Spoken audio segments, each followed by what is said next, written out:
Hello, happy Monday. It's time for a book talk. I did finish 2 books this week, and not gonna lie, I finished one of them during my lunch today, so we'll jump right in. This one I finished just a little bit ago. It is the second book in the Market of Monsters series. I talked about this one before, Not Even Bones, and when I read the first one, I was kind of like, ooh, new concept. But reading the second book, it was, underwhelming, I guess, is a word that I would use. It is a second book in a trilogy. You know, if you've heard me talk about second book syndrome before, but a lot of times the second book feels like a placeholder. It feels like a place to explore issues that don't really have anything to do with the resolution of the main conflict in the story. And this book was a lot of that to me. In the first book, you meet Nita, whose mother is a person who hunts unnaturals, which are like monstrous type beings, and some of them look like humans, some of them don't. But anyway, they capture them and they cut them up and they sell their body parts on the black market. And Nita is the one that does all the dissection. And also in the first book, you met a character named Kovit, who is what's called a Zanny, and he eats people's pain. Okay, so he tortures people and he gets all kinds of pleasure from that, but it also physically provides him sustenance. One of the things in this book they talk about a whole lot is comparing Nita's kind of fetish for dissection with Kovit's need and desire to hurt people, torture people, and which one is worse, and whether like they talk about it, the author kind of explores it a lot, as to which one of them is more monstrous for what they do.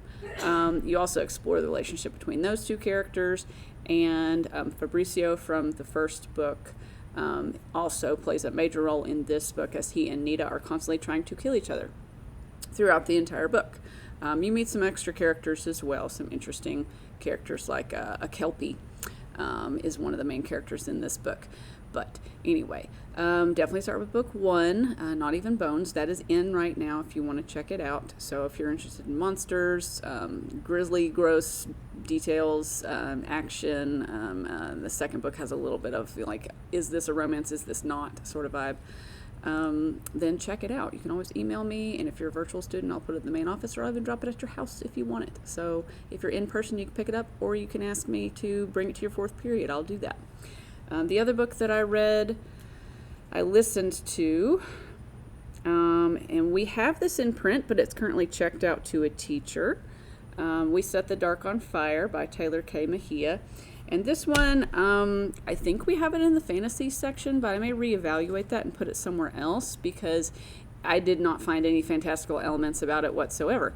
It's more of a dystopian. There's not a lot of, really just the society itself and the way they structure the family unit is the main difference, as well as the geography. Like, it's on an island. It takes place on an island, and there is a stratification of society based on where on the island you live. Okay, the inner islanders are top dogs. Out as the further you go out towards the ocean, the lower class, more poverty. And the people on the inside really, really look down on the people on the outside, to the point of making up stuff about them and considering them not to be the same as far as like worthwhile in terms of life.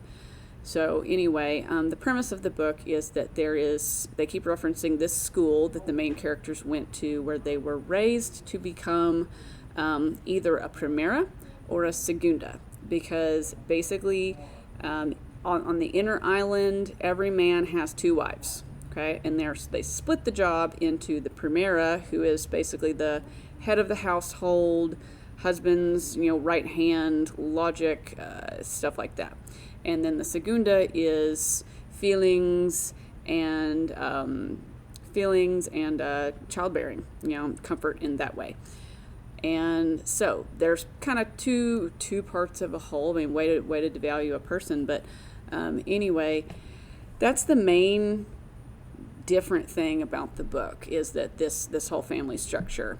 In the beginning of the book, the 2 main characters are basically purchased. There's this big mass wedding ceremony where bunches of different women are married off to bunches of different dudes from the inner island, and those people's families have paid the school and the girls' families for their hand in marriage. So it's a business transaction. And when the main character finds out who the Segunda is going to be, she's like, oh, great, because it's this girl that I didn't get along with all throughout school. Now we've got to go be partners with this guy.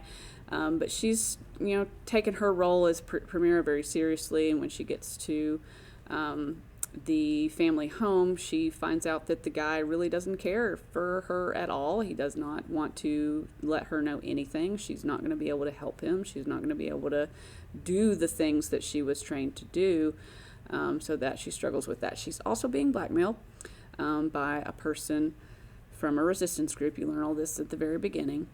But then there is a blossoming of a relationship between Primera and Segunda. So that was interesting. I did enjoy that. That was probably my favorite part of the whole book. The rest of it I was just like, meh. So I doubt I'll read book 2. But if that sounds interesting to you, like I said, it should be back in the library at some point. If not, it is available on Reads online. You can check it out for free if you've got a public library card. If you don't, you should get one because they're free too. But anyway, that's all I've got to talk about today. We will be making a video later this week about this reading program that we're going to start at the beginning of first semester, which is Monday. So be on the lookout for that, and we'll give you more details on that later. See ya.